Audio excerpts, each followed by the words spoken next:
तो वो ये कभी नहीं कहता कि थोड़ा खा लें तब चलेंगे। वो यही कहता है कि पेड़ के नीचे बैठकर थोड़ा सो लें ताकि शक्ति आ जाए। जीवनी शक्ति का स्रोत गहरी नींद। गहरी नींद में मैं और मेरा का विलय होता है, और जैसे ही मैं का विलय होता है वैसे ही आत्मा से संस्पर्श हो जाता है। आत्मा अनंत शक्ति का भंडार है, अतः हम शक्ति से भर जाते हैं। अंदर की शक्ति का उभार गहरी नींद में ही होता है। जैसे बिजली से बैटरी चार्ज होती है, वैसे ही गहरी नींद में प्राणधारियों की चार्जिंग होती है। Doctor George Clack, doctor Percival Lowell एवं डॉक्टर हार्वर्ड कैरिंगटन के अनुसार जिस समय चेतना विश्राम की अवस्था में हो, उस समय निद्रा जीव की वो शारीरिक स्थिति है जिसमें नाड़ी तंत्र बिना बाह्य सामग्री की सहायता से पुनः चार्ज हो जाता है।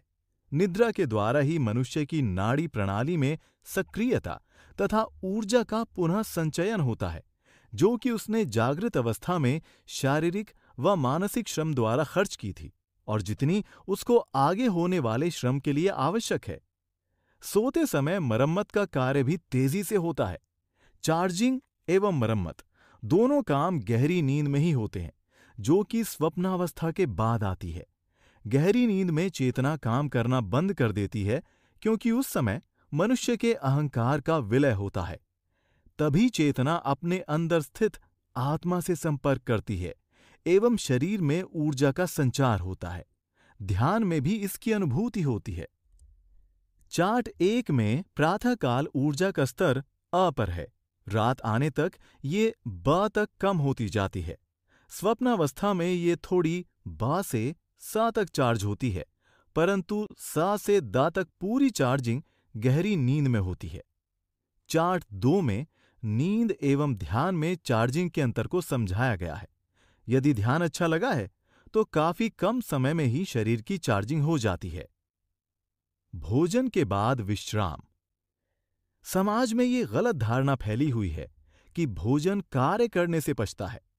जो जीवनी शक्ति कार्य करने में सहायक होती है, वही भोजन को पचाती है। जब हम खाकर काम करेंगे तो जीवनी शक्ति के लिए 2 काम हो गए, भोजन पचाना और कार्य करना। दोनों काम एक साथ ठीक ढंग से नहीं होंगे।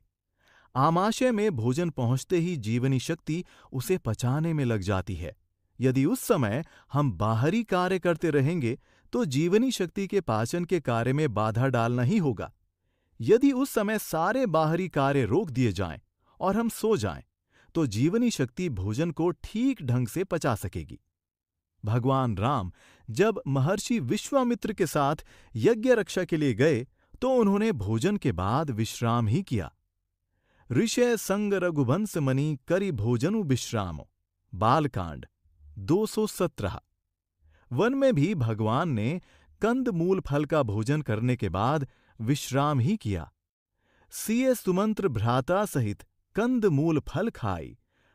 सयन कीन रघुवंश मणि पाय पलोटत भाई। अयोध्या कांड 89। अर्थात भोजन विश्राम करने पर ही पचता है। पहलवान भी हमेशा श्रम के बाद ही खाता है। वो पहले दंड बैठक तथा व्यायाम आदि करता है और बाद में खाता है। वो कुश्ती लड़ने के पहले खाकर नहीं जाता। वो जानता है कि खाकर लड़ूंगा तो हार जाऊंगा, क्योंकि खाना खाते ही ताकत घट जाती है। आयुर्वेद का मत है कि भोजन के बाद मेहनत करने वाले के पीछे मृत्यु दौड़ती है। भुक्त्वा राजवदासीत यावदन्नं भोगता न धावन न प्लवन एति मृत्युर्धारवती धावतः। अर्थात भोजन करके राजा की भांति लेट जाना चाहिए। भोजन के बाद दौड़ना या तैरना नहीं चाहिए।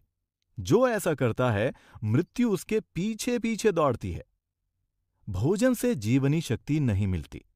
बच्चा जन्म लेने पर बिना कुछ खाए ही अनेक प्रकार की चेष्टाएं करने लगता है। वो रोता है और मलमूत्र का भी त्याग करता है। साधारणतया माता के स्तन में भी 2 दिनों के बाद ही दूध आता है। तब तक बच्चा बिना कुछ ग्रहण किए अपने क्रियाकलाप जारी रखता है। इस बीच जब वो काफी श्रम कर लेता है, तब उसे मां का दूध पीने को मिलता है। इससे प्रकृति का ये इशारा भी स्पष्ट है कि पहले श्रम किया जाए और भोजन उसके बाद लिया जाए। भारत का किसान क्वार कार्तिक यानी सितंबर अक्टूबर के महीने में सवेरे 3-4 बजे हल लेकर चला जाता था। सवेरे के 7 बजे तक वो 2-3 बीघा खेत जोत लेता था। तब घर आकर कुछ कलेवा करता था। पुनः 8-9 बजे खेत जाकर 1 बजे तक काम करता था। तब उसकी पत्नी भोजन लेकर खेत पर जाती थी और वो खाना खाकर वहीं भूमि पर ही सो जाता था। 2 घंटे सोने के बाद पुनः कार्य करता था और शाम को घर आकर रात्रि भोजन कर सो जाता था। परंतु आज का किसान तो सवेरे चाय पीने के बाद ट्रैक्टर लेकर खेत पर जाता है। इस तरह नवजात शिशु और पहले के किसान के जीवन में श्रम के बाद भोजन और भोजन के बाद विश्राम के संदेश को अंगीकार करना चाहिए। तभी रोगों की संभावना कम हो पाएगी।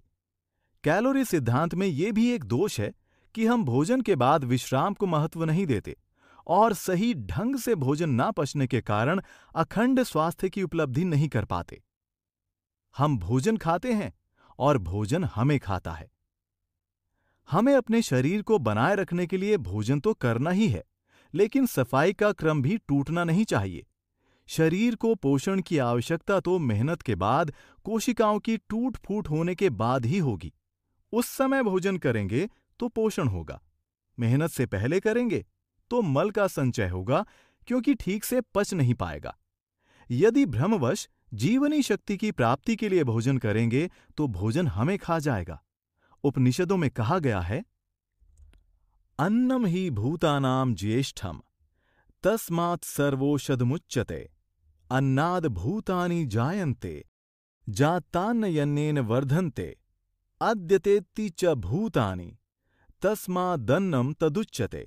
अर्थात सृष्टि रचना में अन्न यानी भोजन प्राणी मात्र के लिए अनिवार्य है, इसलिए इसे महाऔषधि कहा गया है। अन्न से ही सारे प्राणी उत्पन्न हुए, वे अन्न पर ही पलते हैं। ये प्राणियों द्वारा खाया जाता है और स्वयं प्राणियों को खाता भी है, इसलिए इसे अन्न यानी भोजन कहा गया है।